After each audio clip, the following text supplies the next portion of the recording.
très proche de sa famille, Olivia Ruiz avait un lien tout particulier avec ses grands-parents. L'artiste rend un hommage poignant à ceux avec qui elle a échangé et partagé à chaque instant, et ce, jusqu'à la fin de leur vie.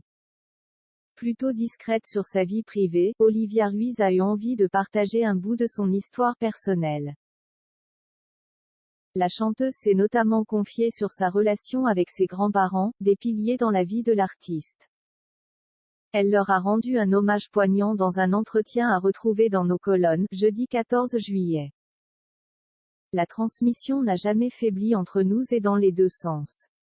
La transmission a été totale jusqu'à leur lit de mort, sic. Parenthèse fermante.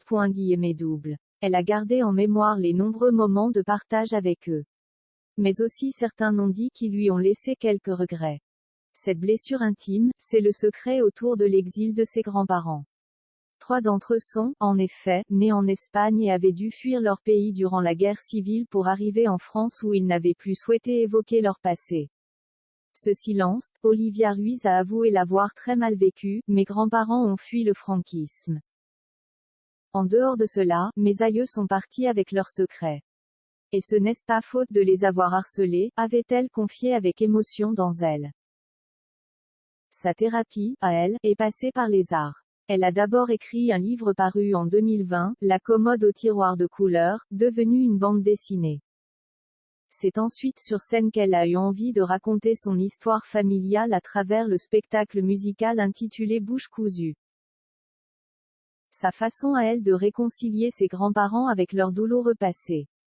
La transmission en héritage familial.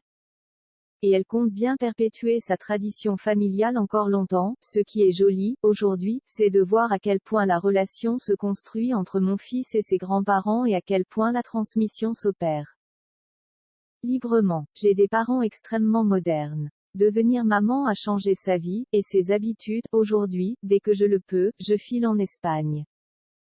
Avant d'être maman, je préférais les destinations lointaines. Ce temps est désormais derrière elle. Aujourd'hui, elle a envie de faire découvrir à son fils Nino, âgé de 6 ans et demi, son histoire.